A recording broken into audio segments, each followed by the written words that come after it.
السلام عليكم سيدنا. قبل الله جزاك الله جميعا. شكرا شكرا شكرا محمد. شكرا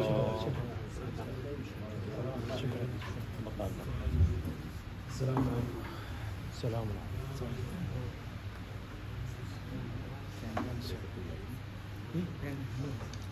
قالوا هذا ما وعدنا الله ورسوله وصدق الله ورسوله.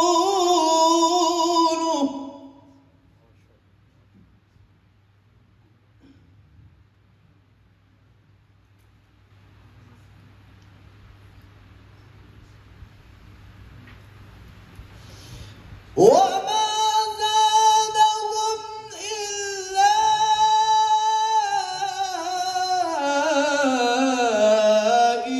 إيمانا وتسليما. رحم الله من يقرأ الفاتحة مع الإخلاص والصلاة.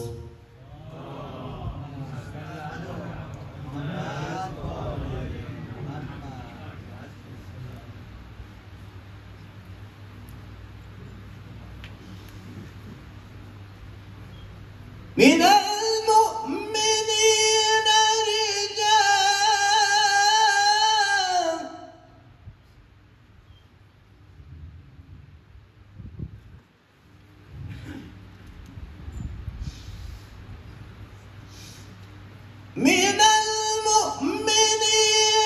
رجال صدقوا ما عاهدوا الله عليه.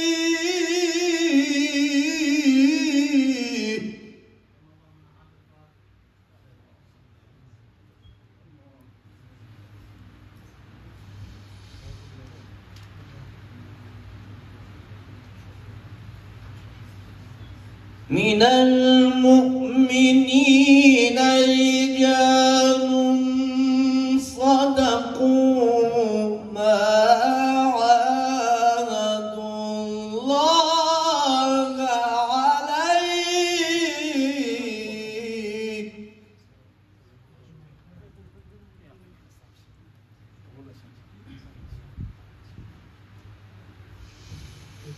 فمنهم من قضى نحبه ومنهم من ينتظر صادقين بصدقهم ويعذب المنافقين إنهم.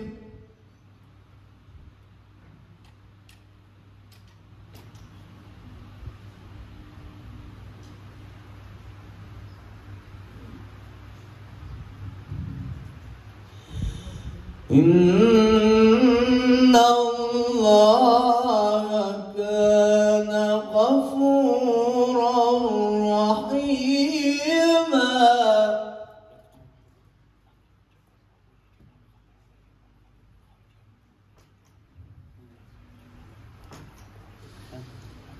ورد الله الذين كفروا بغيظهم لم ينالوا خيرا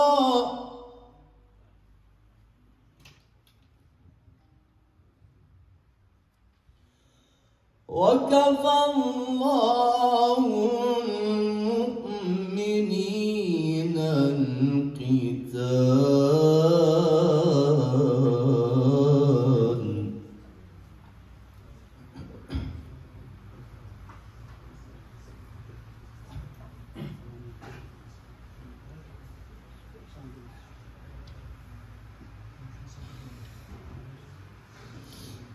ورد الله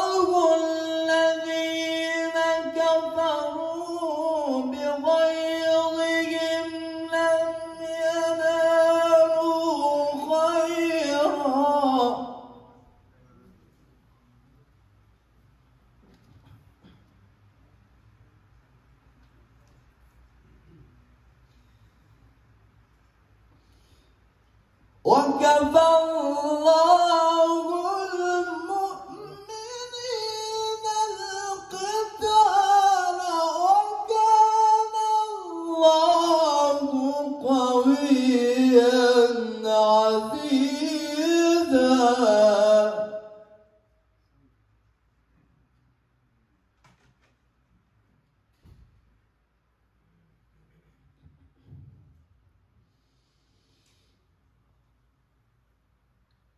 ورد الله الذين كفروا بغيظهم لم ينالوا خيرا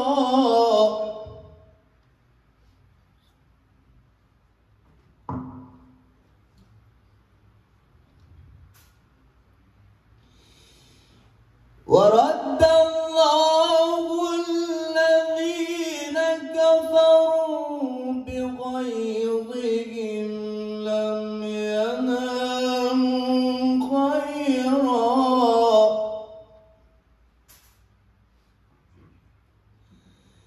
وكفى الله المؤمنين القتال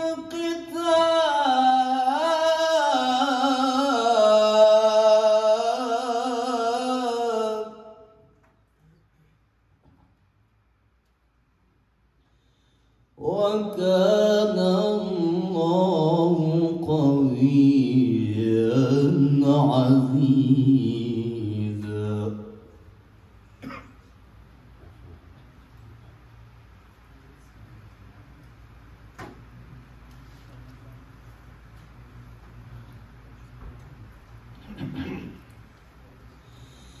رحم الله من يقرأ الفاتحة مع الإخلاص والصلاة.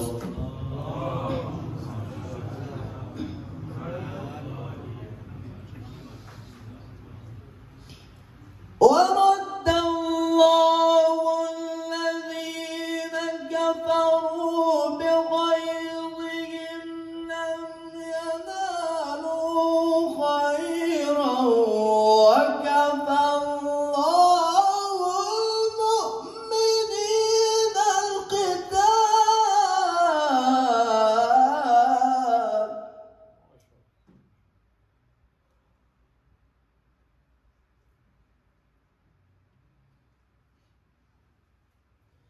وكان الله قويا عزيزا.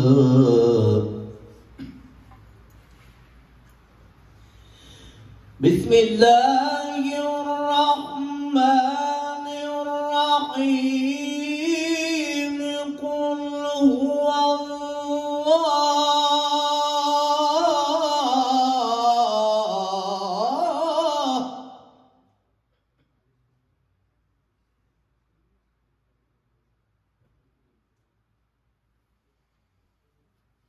قل هو الله أحد الله الصمد لم يلد ولم يولد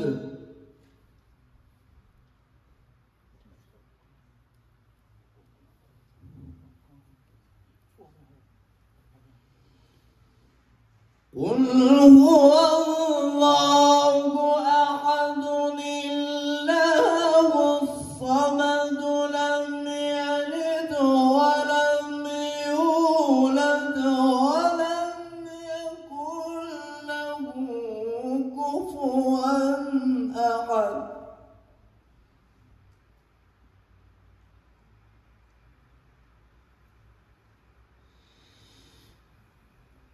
بسم الله الرحمن الرحيم.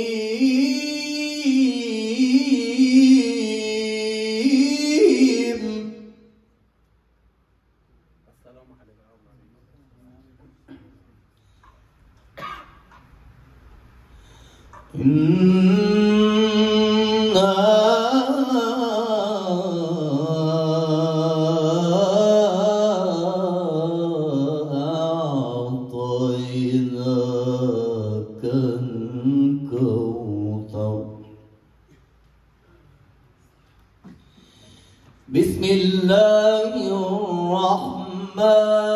الرحيم إنما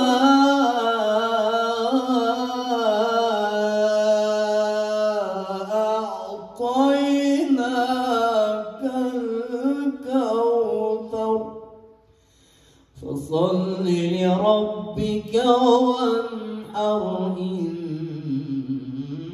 شانئك هو الأبتر صدق الله العلي العظيم وصدق رسوله النبي الأمين الكريم ونحن على ذلك من الشاهدين والشاكرين والحمد لله رب العالمين. الفاتحة.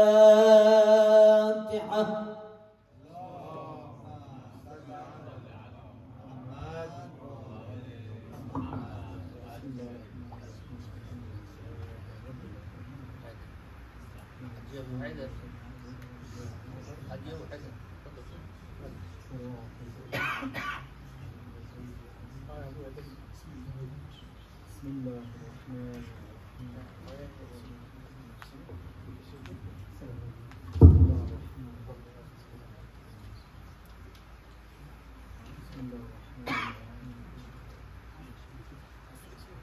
اللهم صل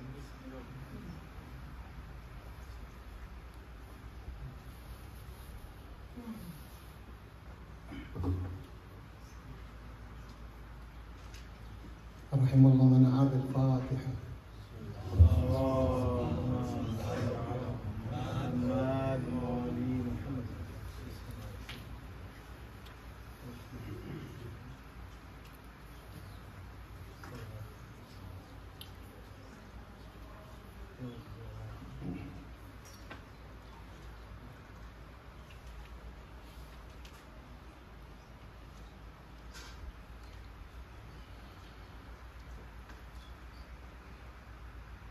أعوذ بالله من الشيطان الرجيم. بسم الله الرحمن الرحيم. كل نفس ذائقة الموت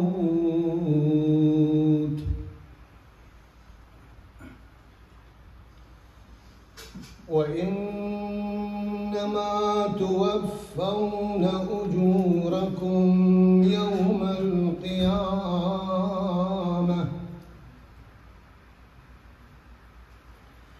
فمن زحزح عن النار وأدخل الجنة فقد فاز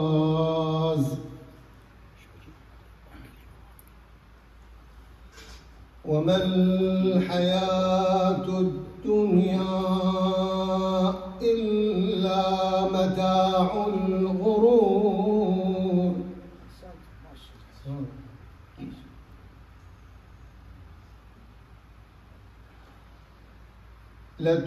لتبلون في أموالكم وأنفسكم ولتسمعن من الذين أوتوا الكتاب من قبلكم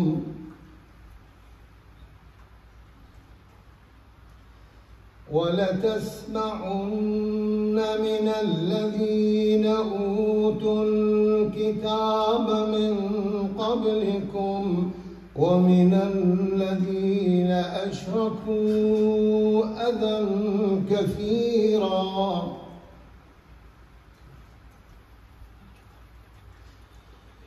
وإن تصبروا وتتقوا فإن ذلك من عزم الأمور.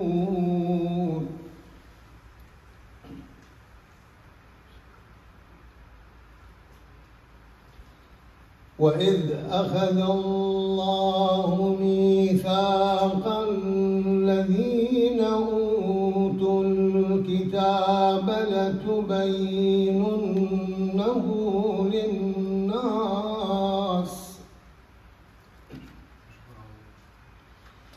ولا تكتمونه فنبذوه وراء ظهورهم واشتروا به ثمنا قليلا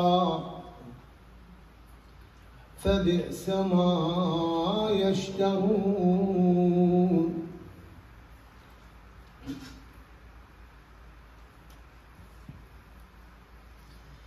لا تحسبن الذين يفرحون بما أتوا ويحبون أن يحمدوا بما لم يفعلوا فلا تحسبنهم بمفازة من العذاب ولهم عذاب أليم.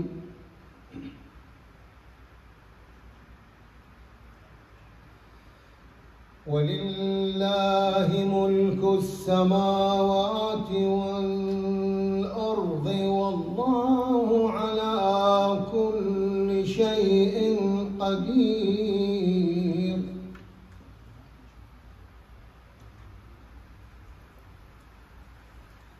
إن في خلق السماوات والأرض واختلاف الليل والنهار لآيات لأولي الألباب.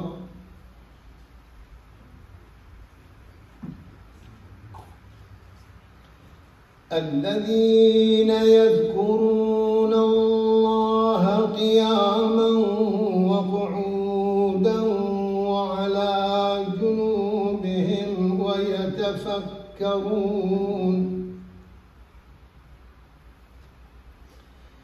ويتفكرون في خلق السماوات والأرض ربنا ما خلقت هذا باطلا سبحانك فقنا عذاب النار.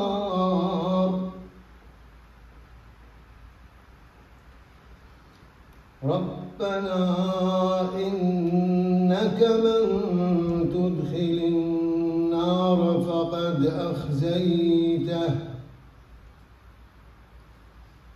وما للظالمين من أنصار.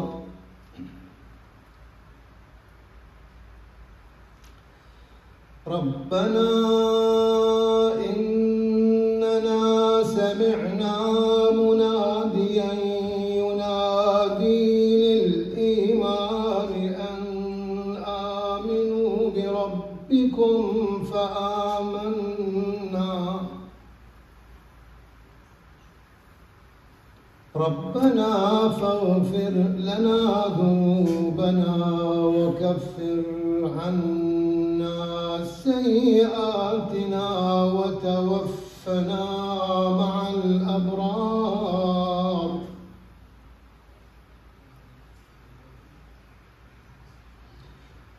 ربنا وآتنا ما وعدتنا على رسلك ولا تخزنا يوم القيامة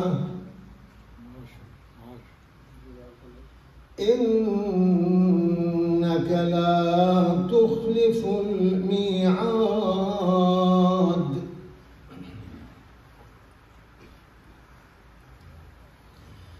فاستجاب لهم ربهم أني لا أضيع عمل عامل منكم من ذكر أو أنثى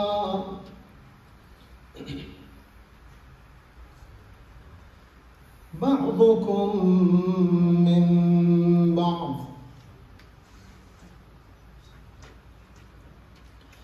فالذين هاجروا وأخرجوا من ديارهم وأوذوا في سبيلي وقاتلوا وقتلوا لأكفرن عنهم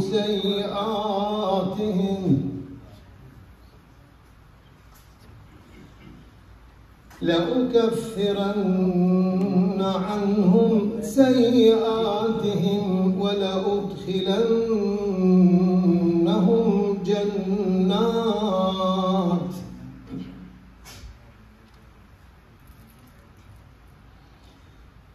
جنات تجري من تحتها الأنهار ثوابا من عند الله والله عنده حسن الثواب.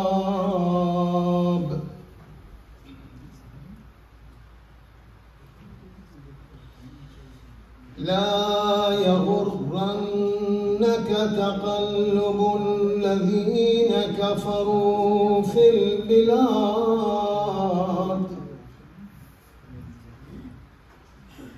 متاع قليل ثم مأواهم جهنم وبئس المهاد.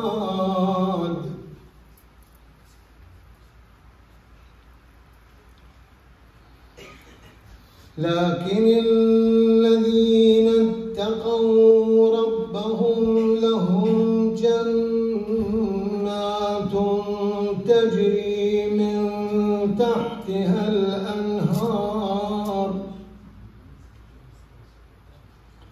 خالدين فيها نزلا من عند الله وما عند الله خير للأبرار.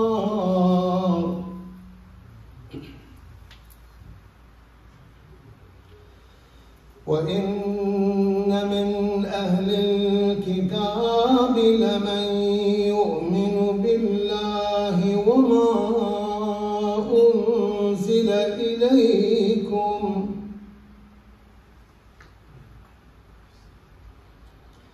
وما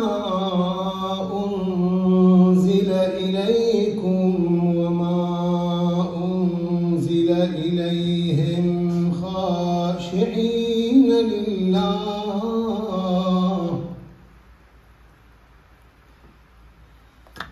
لا يشترون بآيات الله ثمنا قليلا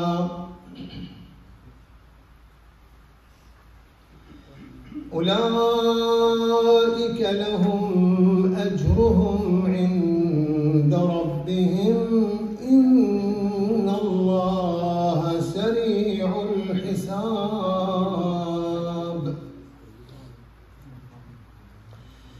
يا أيها الذين آمنوا اصبروا وصابروا ورابطوا واتقوا الله لعلكم تفلحون. صدق الله العلي العظيم. الفاتحة. بسم الله.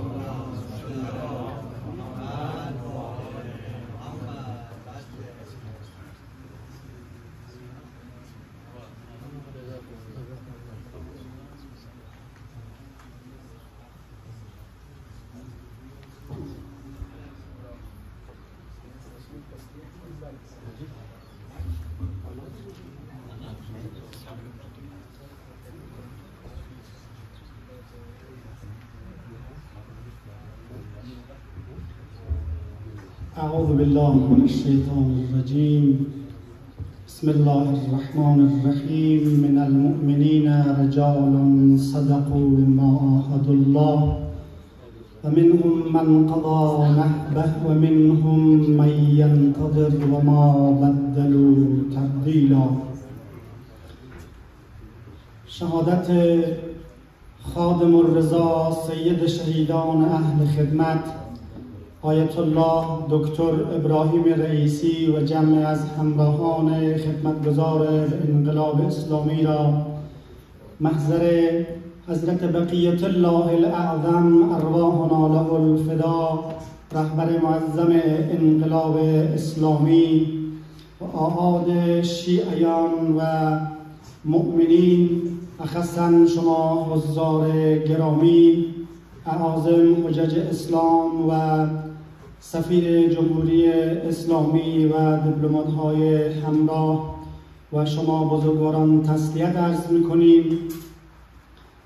بیشک آیت الله رئیسی از جمله دولت مردان نظام ایران اسلامی بود که عمر شریف خود را در راه خدمت و انقلاب و مردم شریف ایران صرف نمود. ولایت مداری، عدالت محوری، مردم گرایی را در اولویت و در رأس امور زندگی و کار خویش قرار داد. سالها تلاش و کوشش شبان روزی در مسئولیت‌های مختلف از جمله ریاست جمهوری، ریاست قوه قضائیه، عضویت در مجلس خبرگان رهبری و مجمع تشخیص مصلحت نظام، تولیت آستان قدس رضوی و دیگر مسئولیت‌ها یادآور همت بلند آن بزرگمرد با روحیه مردمی و انقلابی ایران اسلامی بود که خستگی ناپذیر این مسئولیت‌ها را بر عهده گرفت و چه خوب از آن موفق برآمد. تفکر دینی و اعتقادی و روحیه انقلابی، نگاه مردم سالاری و شخصیت آرام و منطقی، فصاحت و بلاغت و دوراندیشی و شجاعت ایشان برای حل مشکلات مردم کشور در دولت و نظام مقدس جمهوری اسلامی مثال زدنی و کم تکرار بوده و قطعاً در اذهان بیدار دلان و خوبان به یادگار خواهد ماند. ای نور چشم قافله سالار انقلاب، سرباز سید الشهدا یار انقلاب، فرزند برگزیده ایثار و عشق و خون، جان بر کف همیشه بیدار انقلاب.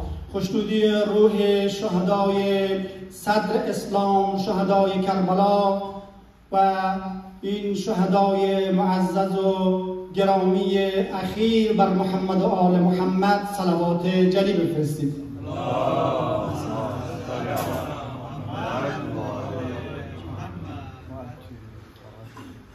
أعوذ بالله من الشيطان الرجيم.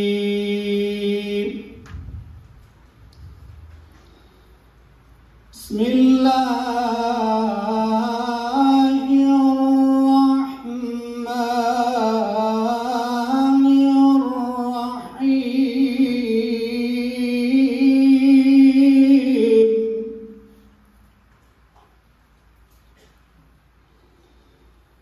ولا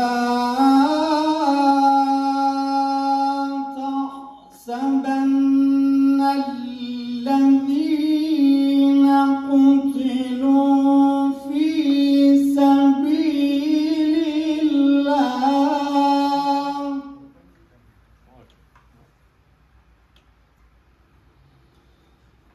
ولا تحسبن الذين قتلوا في سبيل الله أموات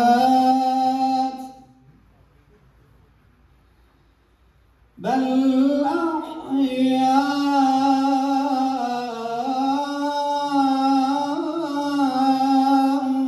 عند ربهم يرزقون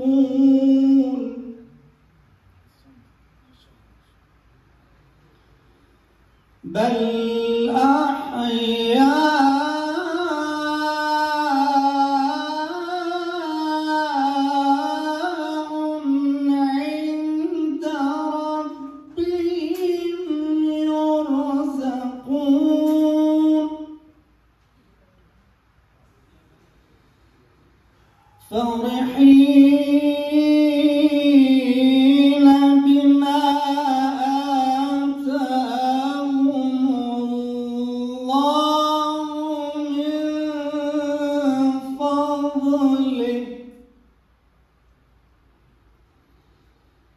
ويستبشرون بالذين لم يلحقوا بهم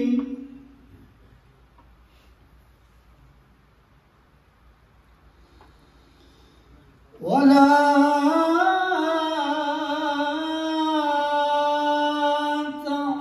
تحسبن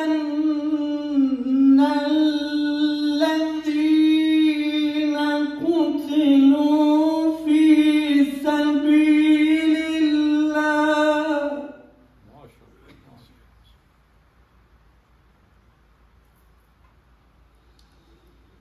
ولا تحسبن الذين قتلوا في سبيل الله أمواتا بل أحياء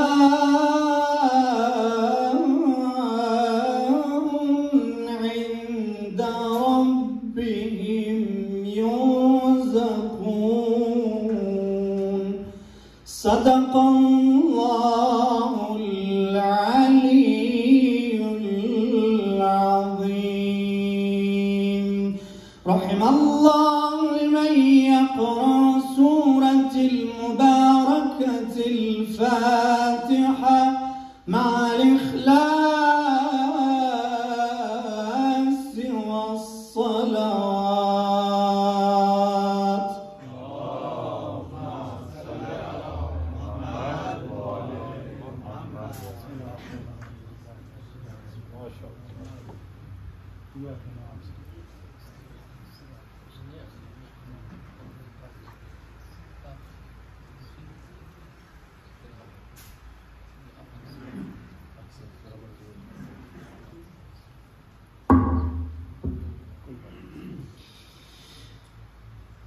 أعوذ بالله من الشيطان الرجيم.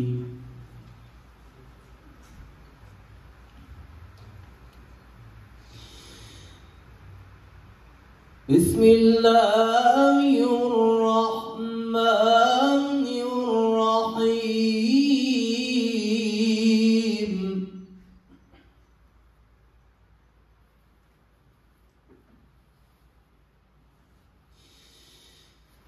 الحمد لله رب العالمين الرحمن الرحيم مالك يوم الدين.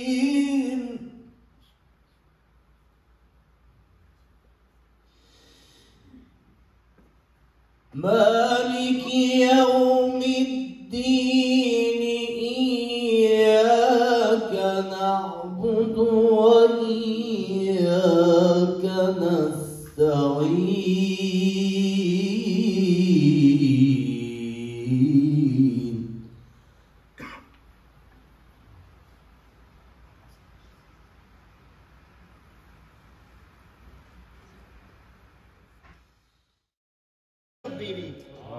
और निकल कर खानगाहों से अदा कर रस्म शब्बीरी।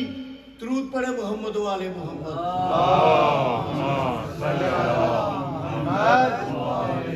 हुसैन अज़मत सजदा, हुसैन अज़मत सजदा, हुसैन किबला जबी, हुसैन काबा ईमान, हुसैन किबला दीन। हुसैन नाम है इंसानियत की अजमत का, हुसैन नाम है इंसानियत की अजमत का। हुसैन चिराग है शमाए रसालत का। हुसैन आए तो अमामत की आन बान आई, हुसैन आए तो अमामत की आन बान आई। वो आ गए तो अमामत की जान में जान आई। हुसैन ना होते तो करबला ना होती, इमामे हुसैन अगर ना होते तो करबला ना होती। हर तरफ यजीद होते, इंसानियत ना होती। और इंसानियत की राह पे चलना सिखा गए हुसैन। चिराग गुल करके हक का रास्ता दिखा गए हुसैन। जिनके इरादों को बदल न सका यजीद का जुल्म इस्लाम की हयात में शम्मे जला गए हुसैन पर मोहम्मद वाले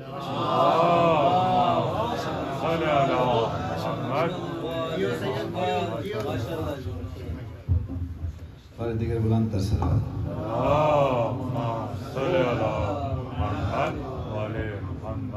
We are very thankful to our non-Urdu speaking guests that you have come here on this morning session, and in respect for you, I will also try to announce in the English language so everybody understands what I'm saying. I would request Mr. Muhammad Hussain to come to the stage and express his feelings. Please read loud salawat.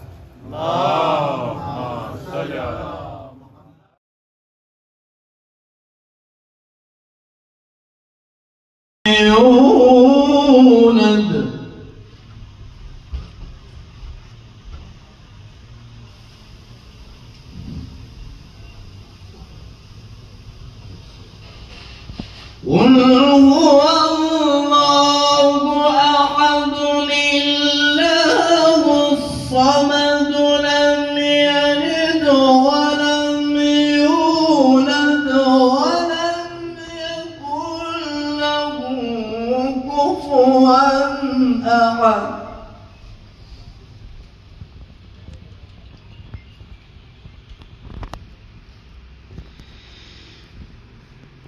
بسم الله يولد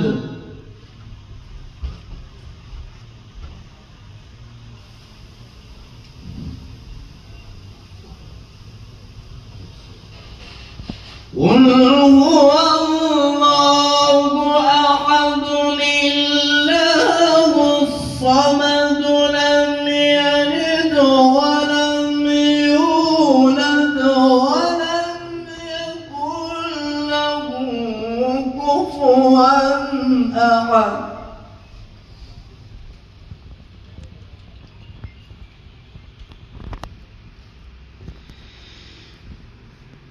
بسم الله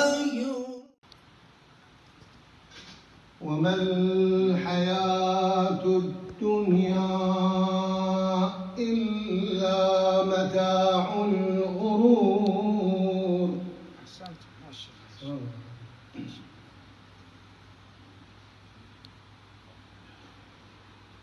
لتبلغن في أموالكم وأنفسكم ولتسمعن من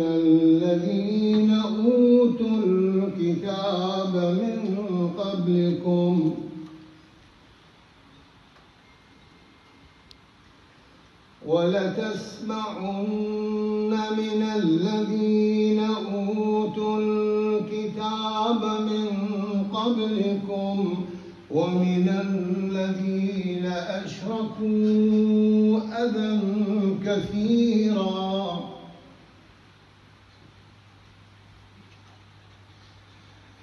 وإن تصبروا وتتقوا فإن ذلك من عزم الأمور.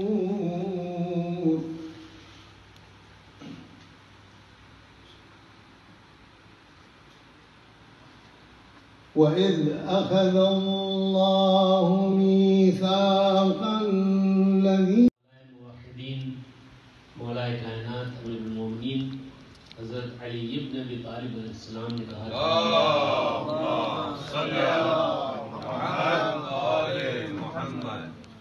मुसीबत के लिए मशहूर मारूफ है कि चंद मौक़ों पर मुसीबत होती है। मुसीबत या दुनियावी लिहाज से हो या मुसीबत उखरवी लिहाज से हो। अलबत्ता उसकी 3 किस्में बताई गई हैं उलमाए अखलाक में, लेकिन इस वक्त के लिहाज से सिर्फ गुजारिश ये है कि मुसीबत की जो भी कोई किस्म हो, चाहे मासियत वाली हो, गुनाह के लिए हो, और बहरहाल इंसान मुसीबत पे पड़ता है, या इताअत परवरदिगार वाली मुसीबत हो। एक वक्त ऐसा आता है कि इंसान इबादत और मनासिक और दुआओं के अदा करने में मुश्किलात का एहसास करता है। हर मौके पर हमको सब्र की तलकीन दी गई है और रिवायात में है कि सबसे बड़ा साबिर जो दुनिया में गुजरा है वो दुनिया में सबसे शुजा तरीन इंसान था और वो हमारा आपका मौला था। सबसे बहादुर इंसान और सबसे शुजा इंसान और सबसे ज़्यादा सब्र करने वाला इंसान के एक वक्त आता है कि खुद मौला फरमाते कि हाय ये वक्त आ गया कि मेरा नाम उसके साथ लिया जाता है। इससे बढ़कर के और क्या मुसीबत होगी कि इतने बड़े फजीलत वाला इंसान जो खाने काबा में पैदा हुआ और जो दुनिया से जा रहा है, वो मस्जिद से जा रहा है, लेकिन उसके बावजूद ये पूरी दुनिया फ़ज़ाइल को जानते हुए भी और मौला की फजीलत का इकरार न किया, या डर से और या लोगों की पार्टीबाजी की वजह से। बहरहाल उन तमाम मुसीबत के मराहिल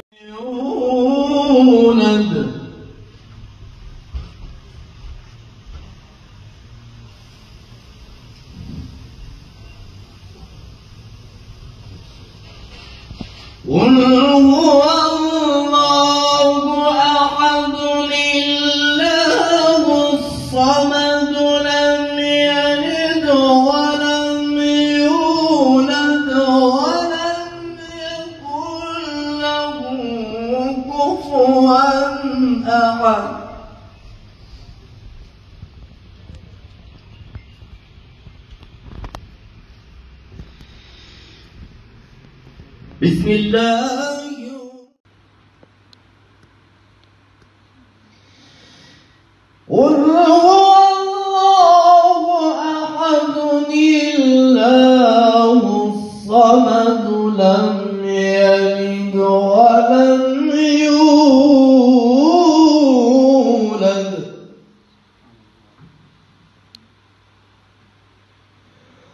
ولم يكن له كفوا أحد.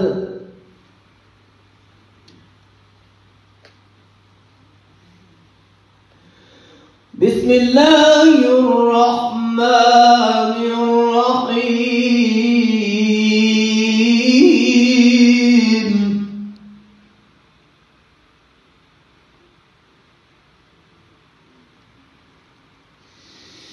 قل أعوذ برب الفلق من شر ما خلق ومن شر غاسق إذا وقب.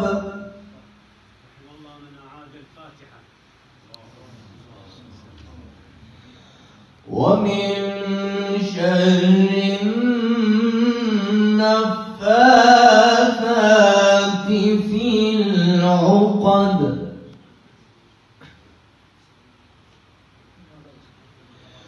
ومن شر حاسد إذا حسد.